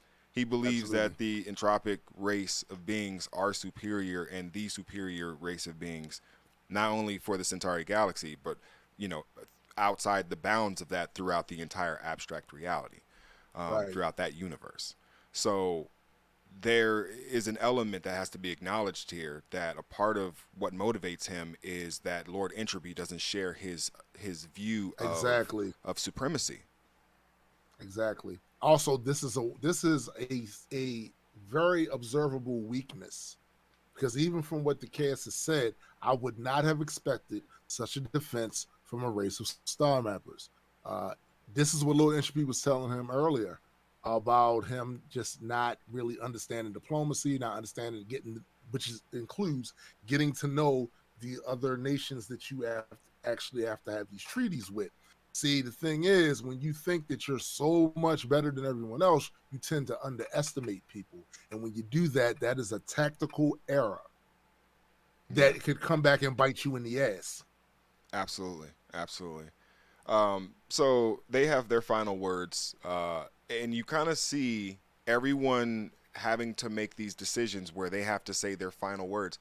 Lord Entropy is looking at his daughter on comms and has to make a choice to go down to this moon base and not know if he's going to see her again. When he leaves his ship, there's something in the back of his mind, I would assume, that says, hey, I may not ever come back here. Every time they go into battle, I'm sure there's an attitude of like, I'm going into this knowing I'm going to die. Or I could possibly die in this sort of situation, even though he's a very strong and powerful being. So you have the same sort of situation that Gray had, except he has to say goodbye, or at least privately say goodbye, if it was to go down that way, his own way. And then Decaeus is left in this vacuum. He's still left in command because he's still from a military perspective, the next in command. He's the next in command, right? But there's obviously discord between Malik and Decaeus. 100%. And what we tried to do in this issue is plant the seeds for their actions further on in the story. Some of these things you'll see paid off in this upcoming issue. Some of them will be paid off further down the line. But it was important for us for you guys to be able to, once we are like 10 books in, 15 books in, to be able to go back to older issues and go, wow, this connects to that. Of course his attitude is this way. Of course the way she's handling this is in this way, because this has been their character traits since the beginning. And we feel like that adds another layer to the story, and it shows character progression, right? And that's very important for us to have these characters feel like they're living, breathing beings, so that when you read them, there are going to be times you're going to relate to them. There's going to be other times when you're not really going to be able to relate to them. You're going to agree with something they do. Even the ones that you look at now that you might not think you would, there's going to be times they're going to do something where you're going to put yourself in their shoes and go, you know what? Given his set of circumstances and the options available, I might have done the same thing. Yeah. You know? No, I agree with that. So then you kind of go to the actual confrontation between Malik and Gray. And, you know, this looks like, at first glance, something that just escalates out of control before things can be said, things are done that can't be undone, and things are said that can't be unsaid. And so I kind of look at this situation as, if there had been a little bit more time and this hadn't been manipulated to go off as quickly as it sort of deteriorated, then there might have been time. But because there was already the incursion, because now you already hear that the Extropians and the Entropics have engaged each other, the time for talking is over. It's like, all right, your people done already got down with my people, so, you know, it's on now. It's on now. You know, until it isn't on, and then we can maybe talk about whatever. Right, but right now it's on. So that's the perspective that both of them are taking at this point. Yeah. So you get that same energy from each of them. You get to see it. Now, I want you guys to definitely pay attention to the conversation they have, that last conversation they had, and also what takes place at the end of this issue, because a lot of the things that you might be confused about will be explained, and maybe not in this next issue, but the issue after that.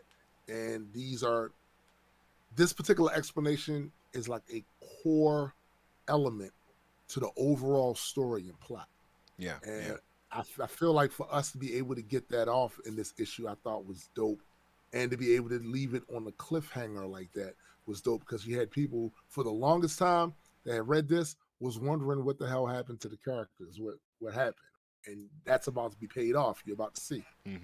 Absolutely. Yeah. Tomorrow we will read the first 2 pages, or what are we doing? 2 pages, 3 pages? Yeah, we can do 2 or 3. Yeah. We'll read the first 2 or 3 pages for issue 1, Clash of Consequence, Extropy and Entropy. I will say this, as we go through the confrontation itself, one of the things that I feel like is there's a lot of dynamics that are going on here in this confrontation, right? Yeah. I've always had like a little brother complex, because I had a big brother growing up. Shout out to Taj, right? And we weren't related. We weren't biologically related. Not that that means anything, but growing up as an orphan, you know, you meet people who take you into their kind of family as you're bouncing around the system and shit, and you kind of have somewhat of a home base. And so there's like a big brother, little brother dynamic going on right now between Gray and Malik, where it's like 100%. we're willing to fight each other, and we are angry at each other, but like there's a question of like, I'm not trying to kill my brother. No, and Malik is basically in the same thing, where he's pissed and he does have a duty, but he still recognizes Gray as someone that he's A, shared battle with, and B, has built a bond with. So it's not as easy just to come in there and just smash it. If he didn't know Gray at all, and this was just some other race and shit, he'd come in there, he wouldn't have said shit, it would have just been over, it wouldn't have been any talk. But there's this whole conversation because they care about each other and they don't want it just to devolve into this, you know, bludgery. Exactly. And you got to figure, you know, imagine your younger brother embarrasses you in front of a bunch of people. Right. So you're going to be angry, and Malik he feels embarrassed that he had to get in front of that council, and of course he was going to defend his man, but then he sees this evidence, and it's like, damn, why you ain't tell me about this? I'm completely caught off guard. Yeah. If you'd have told me about this, I could have had a response that would have been like, why you ain't say nothing? Yeah. Why you ain't say nothing? And but then, to be fair, I was about to say from Gray's standpoint though, he knows Malik's attitude about shit. They've been friends for a long time. They've had arguments over certain things. He knows I don't want to deal with that. I don't want to deal with that whole shit he's gonna give me about messing with things beyond my kin and all that other bullshit. I don't want to hear all the that gray shit. area of science. Right. We should be meddling in these sort of things. Yeah, you know, Right. Gray's He don't not want to really hear trying that to shit. Now here's the thing. It's almost like your sibling. You find out about something from other people that your sibling should have told you, and you feel like, yo, why do I have to find out from outside the family that this is going on? Whatever it is, like it can be whatever crazy shit that you're talking about. Right. The fact that I have to find out outside or from somebody not you pissed me off the most. Right. And people that we both don't like. Yes. People that we both don't like presented this in front of the council. And that's the thing that Gray's most pissed about is he feels like, why are you taking the Aeonians' word that's it. over knowing me for what, almost 200 years or whatnot? Like, almost 200 years. How are you taking, and you know the Aeonians have always tried to sow discord between the Entropics and the Extropians, at least in recent times, and that should have been acknowledged that this is a potential ploy of that, and no one even took that into consideration. If Gray was there, he would have been able to say right off the bat, that is a fabricated data crystal. This isn't even real. I can put it into my system right now, and it wouldn't even fucking register, right? But he wasn't there, and Malik doesn't know about his technology like that. So how could he have ever given a technological response to something that Vespe Zabre, who's something versed in technology, could actually present? So absolutely, that's where Gray's perspective is like, yo, man, like, why didn't you just, you know, trust that? Hey, he wasn't there. Right. He wasn't there, so he didn't hear Malik defend him. All he knows from what he sees is Malik hit me up after hearing these guys run my name in the dirt, right? Yeah. And then you hit me up talking this stuff to me, and it's like, yo, I know you ain't. Yeah. Are you trying to? Yeah, that's a good point. That is a good point. I didn't even consider that as well. So now you have this situation that spiraled out of control, escalated probably beyond repair. And things are starting to be said that you probably can't take back. And then, you know, he calls him a fool, and he would never really talk to Malik that way. And, you know, he kind of mocks the whole friend thing. And, you know, at the beginning they would call each other brother, and now he's just a friend. So it's like a demotion here almost. And, you know what I mean? Like there's, but then, you know, you also have to consider the fact that what he's doing, remember, he said target the engines only. He wasn't trying to target the reactor. He wasn't trying to kill him. He knows that Malik has essentially a tiny galaxy in his fucking chest. He could aim directly for that with his most powerful weapons, try to at least do some serious damage, but he's not doing that. His whole perspective is, you know, like, don't, like, kill this guy. You just want to stop him. So, hey, we're having a slight... slow him down so I can get this process. Yeah, we're having a slight delay on... whatchamacallit, so I'm gonna wait. I said it's doing the little circle. Yeah, I don't know what's going on with that. I'm not having any issue, or like I'm not having any. Hold on.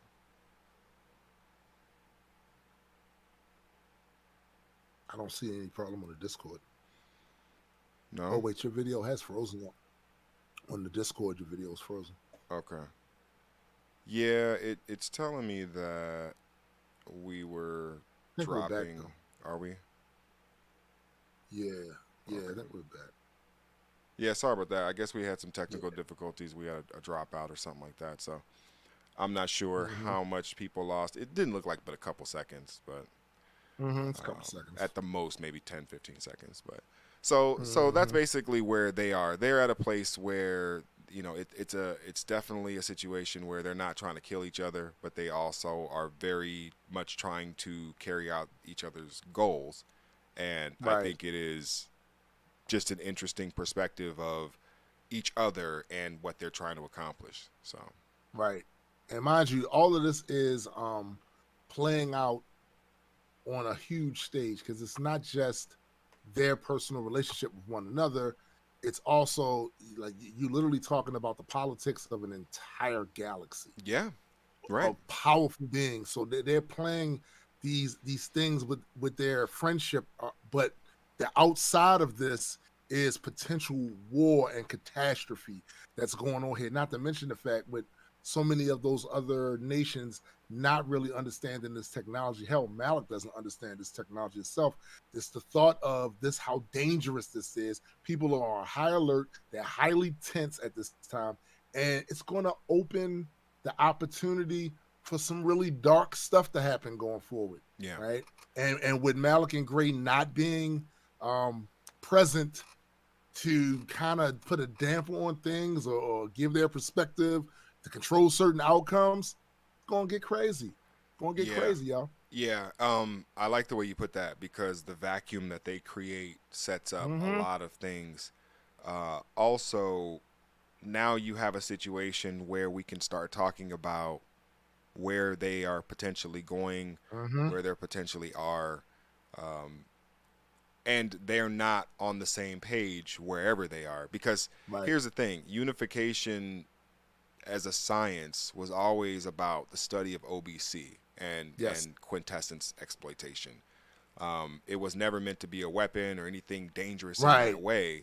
At worst, it would have transported the technology and everything within a certain distance to probably a random reality that was something that couldn't have been calculated. But other than that, from Gray's perspective, it was never anything harmless to the galaxy or the reality that they inhabited. And the incursion was such an overreaction that, like Decaeus, he is going to question why being a part of a council is even necessary when they can just turn on him like this, or when they can just turn on his people like this. Right. And when you get more history about Gray and just the nature of his experiments, and how he's regarded in the Centauri galaxy, you'll start to get more context in why people reacted the way they reacted. The same way when you get more information about the Entropics, who they were when they first came there, the type of bullshit they was on when they first came there, right? Yeah. Every time what you guys don't realize is that every time these other heads of state look at Malik, they look at Malik with an eye of scrutiny, because of how they entered this entire galaxy. He was the face of the bad guy.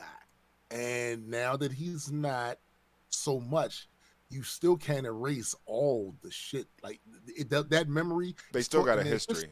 Yeah, there's still a hereditary history there. Yeah. And a hereditary trauma of what, let's say, the Entropics have done in the past, and the result of those actions in present day. There are civilizations that are not there anymore because of the bullshit they pulled when they first came there. So you can't expect those feelings to go away. And I know it looks, the Aeonians look a certain type of way, but the Aeonians ain't really the bad guys either. They're not. No, I would argue right now, if I had a heel meter of who's getting the most heat for their actions, I mean, it might be the Entropics. Yeah.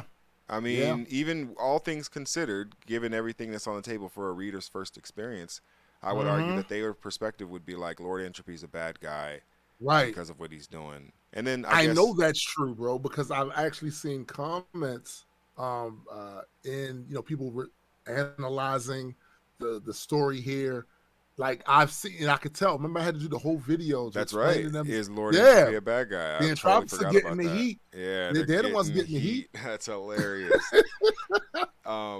So yeah, no, for sure. But again, there are no good guys or bad guys in this particular story. There are factions and agendas and people with goals and right, whatever they're going through. But the idea of just having like just a universal bad guy or a universal good guy that doesn't. They're not evil.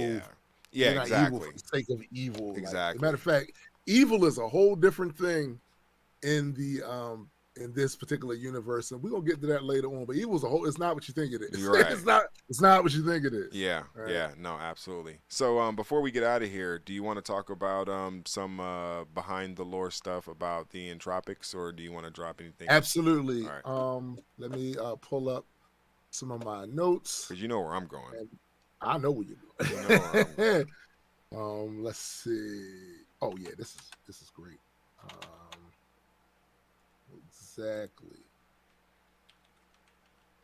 All right, so I do want to give you guys a little bit of background history about the Entropics just as a civilization, a little bit of their beginnings. Now, the one thing you got to understand about the Entropics is that a lot of their history you got to take with a grain of salt because it's mixed in with their mythology and their spiritualism and all that sort of thing there. So there are some things that are true. There's other things that are maybe a little embellished and all of these different things. And they're typically very vague about a lot of their history. So the early Entropics, they consisted of warring factions of 6 different ethnic groups. There were smaller, tribes as well, but these were the major ones. You had the Tahuzu, the Mazon, the Jadarans, the Valorans, the Gazelle, and the Nagan. Now, the most ancient of them were the Nagan. They were the ones which all the other tribes splintered off of. So conflicts concerning religious interpretations of the Mothers of the Abyss, that's cited as the cause of why the different tribes split off into different directions. You see each of them worship their own version of the Oblivion Mothers. And while they may have disagreed with each other's interpretations and had different scrolls concerning ways of life, there is one agreement about a few things. Like each of them considered the tallest mountain in their region to be a sacred location and off limits to any, even to the clergy. They also believed each of the tribes must prove themselves worthy of the Mothers of the Abyss through strength to become the most dominant tribe on the planet. Only then would the Mothers display their approval by bestowing upon them the bequest. None of them knew exactly what this gift would be or what form it would take, but this driving motivation created a near constant state of turmoil, bloodshed, and feuding between the 6 nations for a considerable amount of their prehistory. So this is the part that kind of gets into their myth, all right? So according to the myth, one night during the dry season, everyone could hear what sounded like thunder in the distance, seemingly coming from the sky over the sacred mountain. The noise grew louder and louder, sounding more like something that was cracking or breaking apart. The ground began to shake. Hurricane-force winds began to batter the planet. The sky above the sacred mountain split in two like the ripping of a sheet. Meteors fell from the rift. The heat and impact set the mountain and surrounding area ablaze.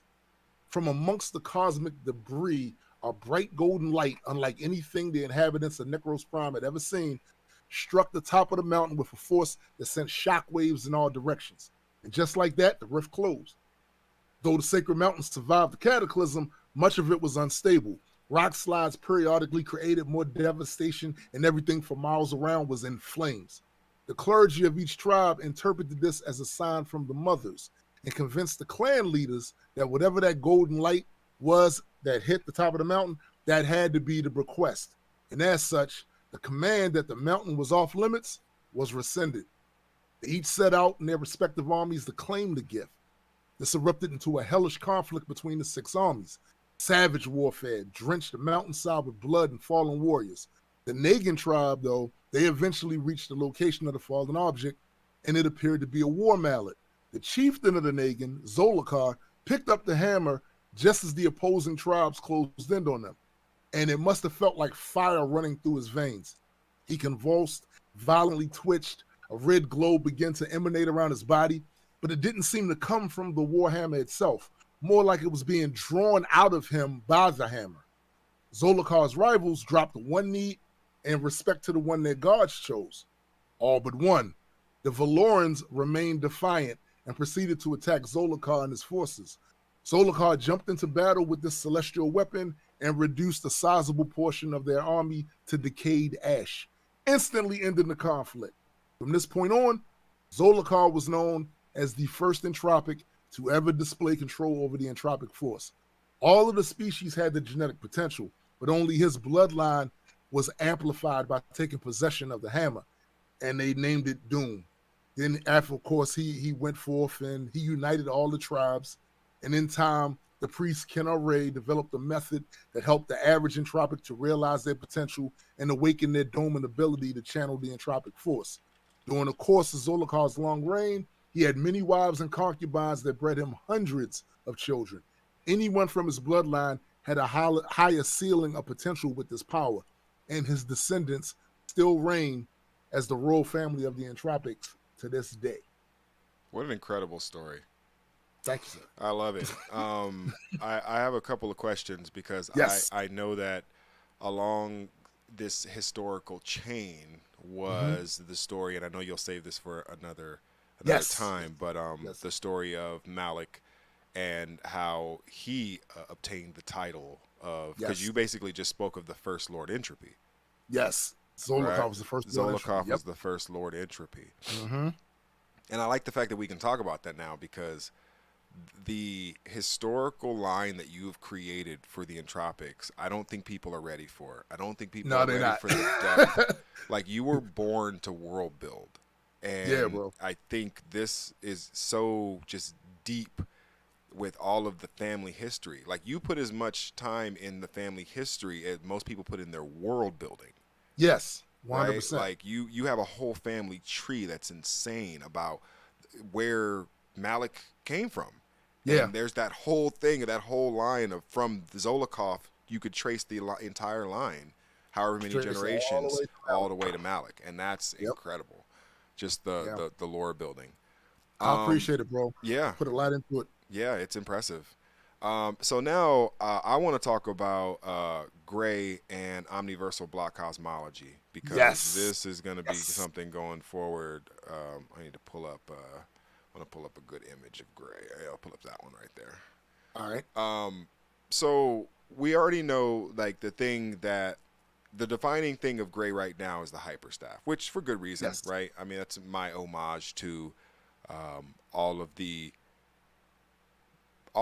heroes, specifically Donatello's intellect that I've encountered to this point of writing stories with you, right? He's got some gambit in him too, with the way y'all gonna see the way he used that staff. He got some gambit in him. Yeah, that is, and you know, I don't give him enough credit for being a staff wielder. I should give Gambit a lot of credit, because him, Robin, you know, they have rocked the staff in a way that I feel like they don't get credit for. You know, most of the staff guys, you know, Donatello, he's the biggest staff guy, and the biggest staff guy ever, and everyone always respects him. But I feel like Robin, Gambit should get, and now Grave Extropia with the hyperstaff. Yes. Yeah. Ghost Cypher says stories are much more relatable when morality is not always black and white. There seems to be a meta shift away from the black and white morality storytelling. Yeah. I'm glad you're here for that. That's true. So the thing about Gray is the hyperstaff, and the hyperstaff is this cylindrical nanite constructed computer peripheral, right, that allows him to connect to his supercomputer and do these crazy calculations about experiments using quintessence and what this crazy fringe science, this crazy fringe science perspective, or this theory called OBC.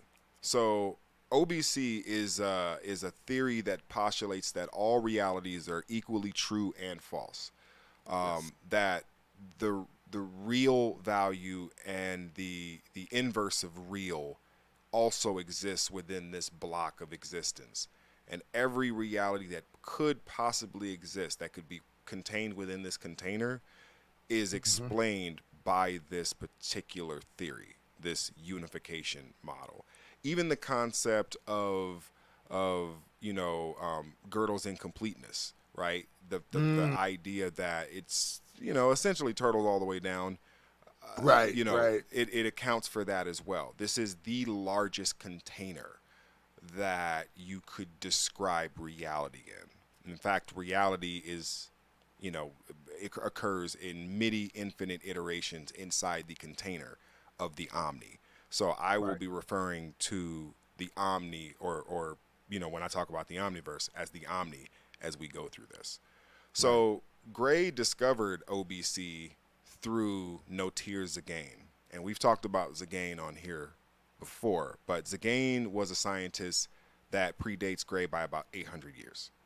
Yeah. And he is a pretty controversial figure in Extropian civilization, History. and especially among scientists. Like, he, among regular Oh, people, yeah. are already kind of seen as like a fringe kook. They know, but they know of him. He's like Tesla. If you ask, even if Tesla wasn't a company by Elon Musk, most still know people who he at was. this point of history would know who he was, because he was Yeah. that important. And that's what No Tears Again is to Gray of Extropia.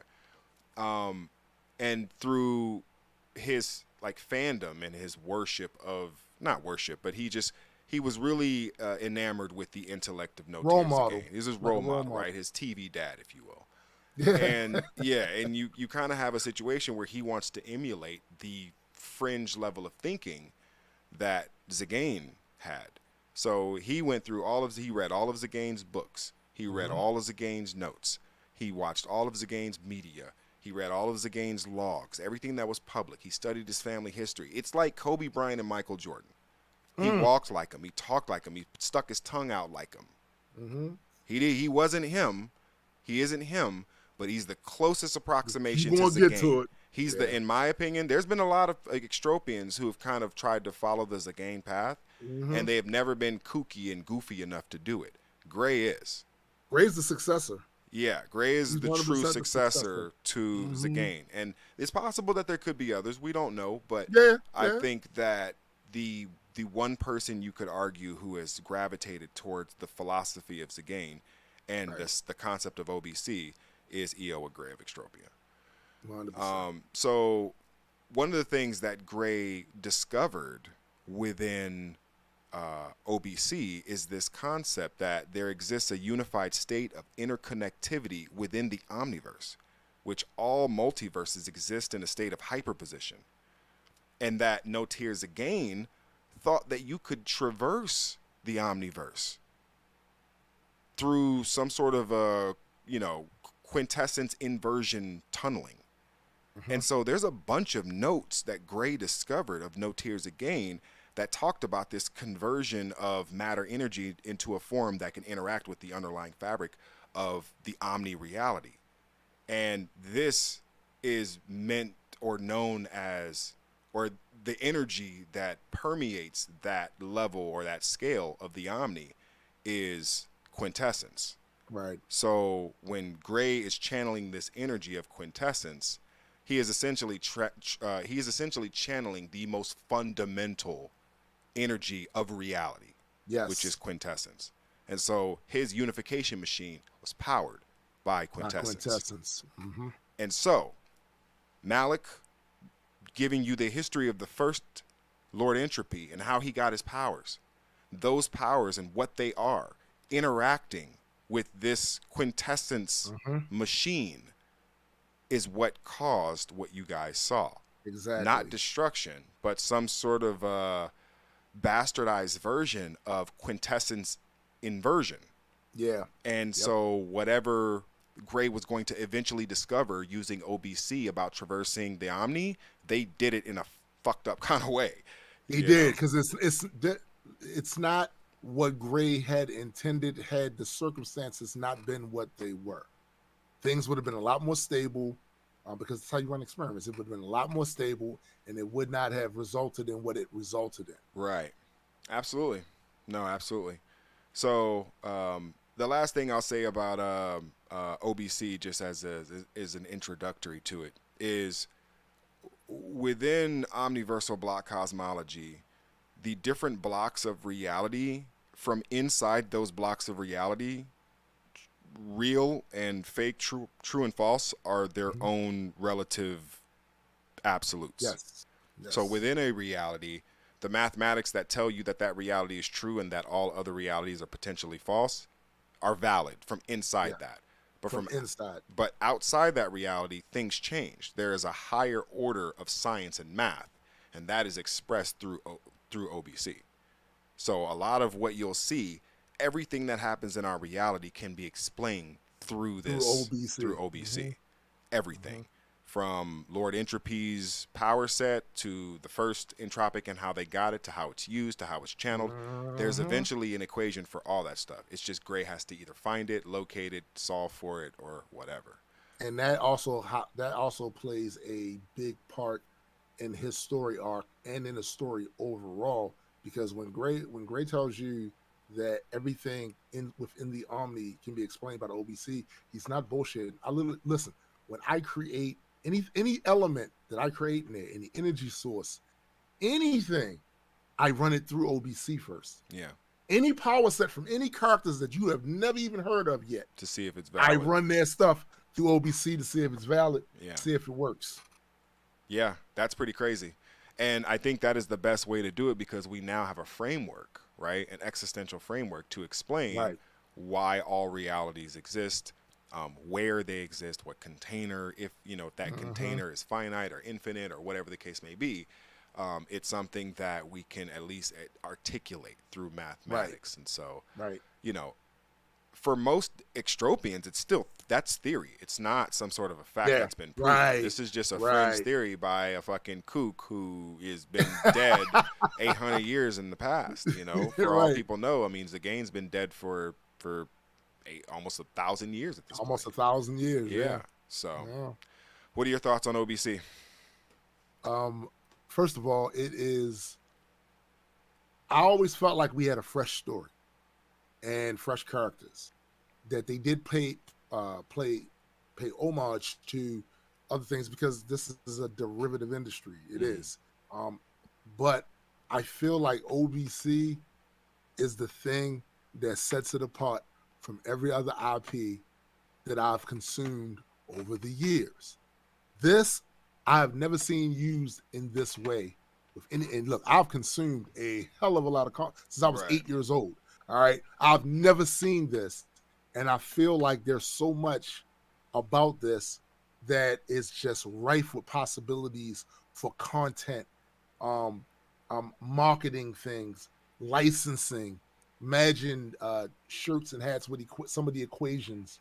Oh my goodness! On the shirt and hat, and only the people that read the stories, they understand the context of the equation that's on there. Like, there is a lot with this, and also just being somebody that's diving headfirst into the writing of fiction. There's a lot I can do with this as plot devices. Oh, yeah. There's a lot here, right? And you guys, you'll see, because we plan on submerging you and immersing you into these realities in a lot of different ways. And one of those ways will be in the form of supplemental publications. Like, there will literally be a textbook on OBC. Oh yeah, no, yeah, I want you know they're releasing a Jean-Luc Picard document autobiography, or they already have, right? Like, it's inverse autobiography of Jean-Luc Picard up until like he retired and became admiral.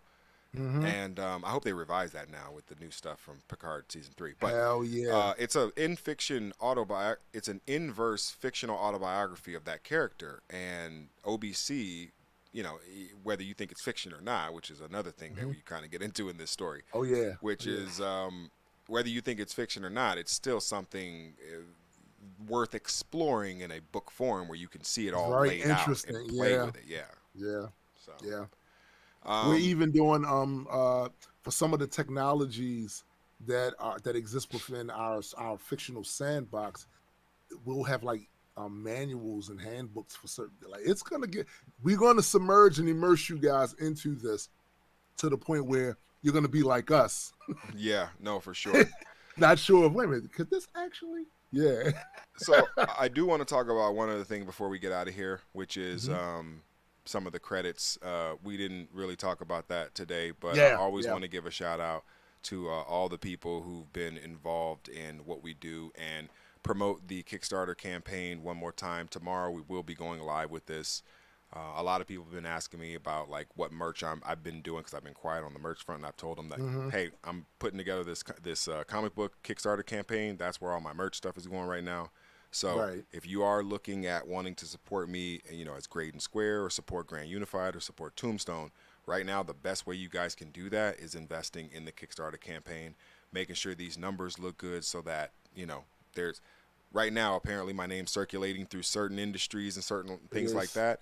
So if that's the case, then, you know, let's leverage that and put together some good numbers, so that when they look at us, they're like, hey, this is something worth investing in. This is something that looks like it's going to draw a good return on our investment. So big shout out to Tombstone, the dead man, Lord Entropy himself, the co-creator of Extropy and Entropy and Majestic Comics as a whole, and 1/3 of the Triune, and Structure, Joseph Arnold, who we couldn't have done any of this without. Like, he is the the interior artist who's drawn and designed all the characters, and we love him. He's a brother, and yeah, he's legit.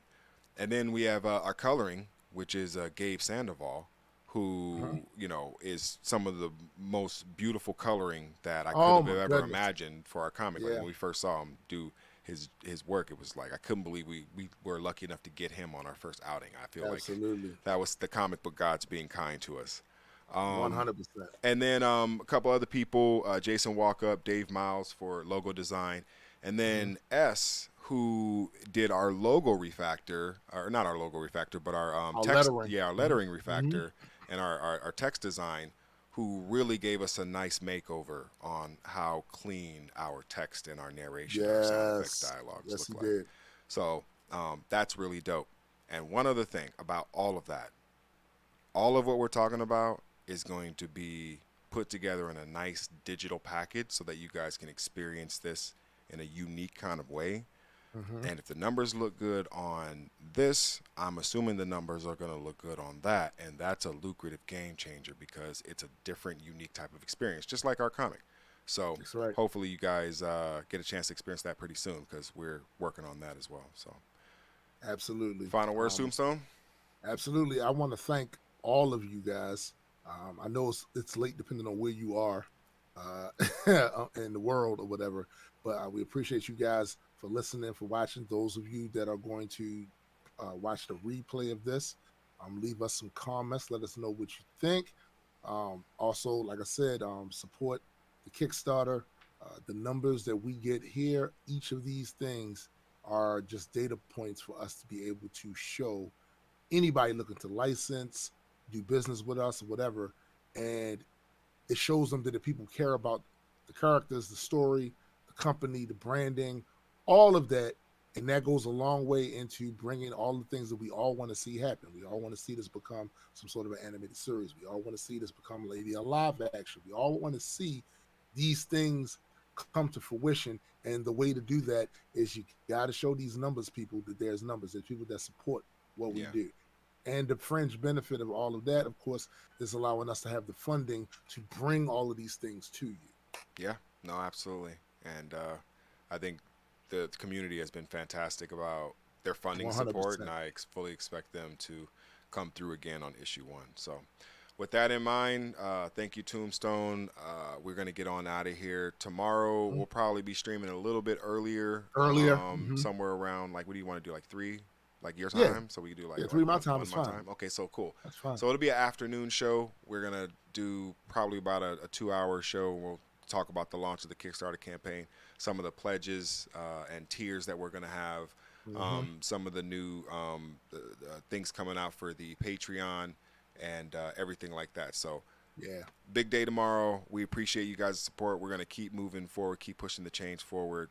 Got a lot of stuff on the horizon, and it's an honor to create for you guys. So absolutely. To everybody now and in the future and in the past, peace. Peace. Hell yeah.